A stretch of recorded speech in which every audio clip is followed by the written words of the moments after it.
news this morning of a possible indictment of former President Donald Trump by progressive Manhattan DA Alvin Bragg over claims of so-called hush money payments made 7 years ago in 2016.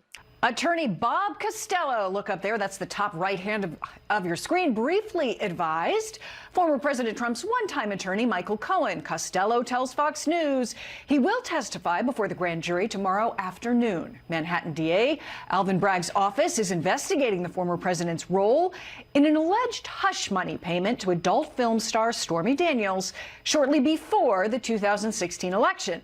The former president says he expects to, quote, be arrested on Tuesday.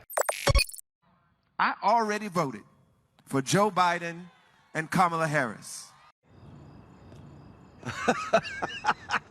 No shit.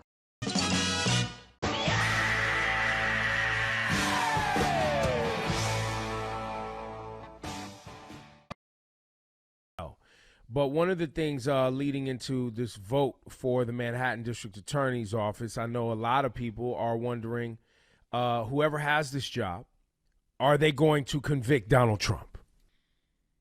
I'm the candidate in the race who has the experience with Donald Trump. I was the chief deputy in the Attorney General's office. We sued the Trump administration over 100 times for the Muslim travel ban, for family separation at the border, for shenanigans with the census. So I know how to litigate with him. I also led the team that did the Trump Foundation case. So I'm ready to go wherever the facts take me and to inherit that case. And I think, you know, it'd be hard to argue with the fact that that'd be the most important, most high profile case. And I've seen him up front and seen the lawlessness that he can do. And you believe it should happen? I believe we have to hold him accountable. I'm prepared to go where the facts take me once I see them and hold them accountable. Some of the things that I've seen would have put me in jail. So yeah, you are right. We got two standards of justice. Harvey Weinstein, Jeffrey Epstein. Being a rich old white man has allowed you to evade accountability in Manhattan. That includes Trump and his children. They were engaged in fraud in a Soho real estate deal, his children. So you're right. We got two standards of justice, but you're right. There's a lot out there in the public domain that is so troubling. So I've seen a pattern of lawlessness over 20 years. And so I'm inclined to believe all I see in the public domain and know that and believe that there's a path forward there to make a case. Just generally speaking, do you think that Donald Trump as a private citizen should see action from the Manhattan District Attorney's Office to pursue criminal charges? But what I can say is you look at my record of not just white collar crime generally, but specifically with Donald Trump, and people can have confidence that I'm going to go where the facts take me. And lastly, just a one-name answer here. Is there a prosecutor, present or past, that you consider a role model? One name answer. Preet Bharara. I'm Preet Bharara. Elect Alvin Bragg, DA. We should point out that Preet Bharara was fired by President Trump. Preet Bharara has announced via Twitter that he has been fired. This comes after dozens of U.S. attorneys were told to step down. They got notice last night. Preet Bharara made the announcement in a tweet this afternoon. The Justice Department said yesterday that Attorney General Jeff Sessions had asked for the resignations of 46 U.S. attorneys who were all holdovers from the Obama administration.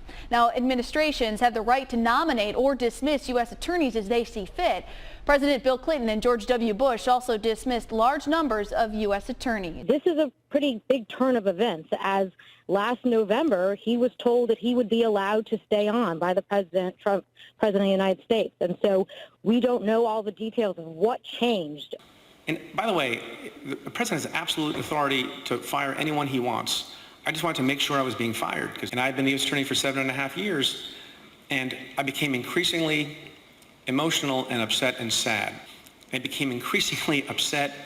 Leaving without saying goodbye to them was deeply upsetting to me. There was never anyone in that place who loved it any more than I did. And so that's important. That Preet Bharara was fired by President Trump. Is there a prosecutor, present or past, that you consider a role model? Preet Bharara. This is a question about whether President Trump will be in legal jeopardy after his presidency is over, whether that's in 2021 or 2025. What do you think? Is there exposure for President Trump, legal exposure, after the presidency is over.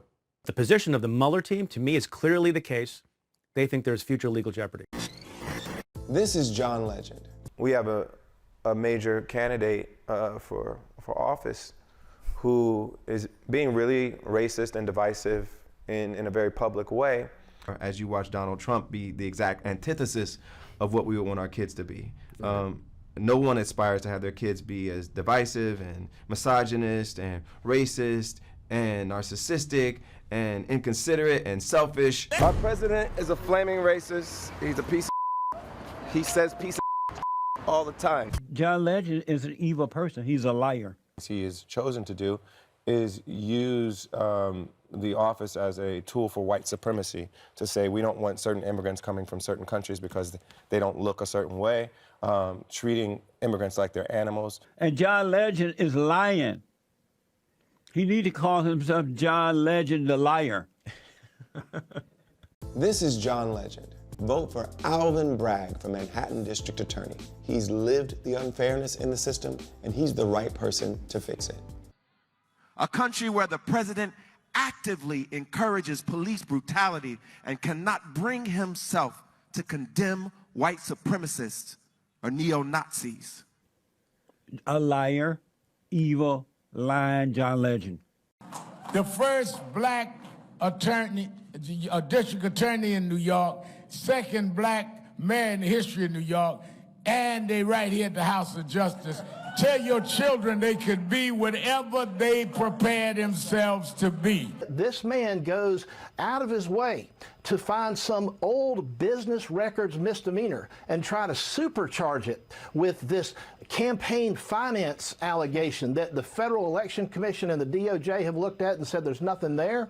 And he's trying to weaponize that and make it into a felony. He's got problems. He's got credibility problems, but he's also got, I think, a statute of limitations problem. And that was kind of the question I had is why timing out? Why now? Well, why now? Because this is the run-up to the 2024 presidential election, and Donald Trump, the former president of the United States, is in many polls the front runner for the Republican nomination. This bears all the earmarks of hyper-partisan politics, and it's wrong. And also, it's a job about doing cases, and I've got the most extensive record of doing the cases that we need to get done. Whether it's Harvey Weinstein, whether it's Trump Foundation. I've got the lived experience, the management experience, and the judgment and experience on what cases to do and not to do. And that's why I should be the next district attorney.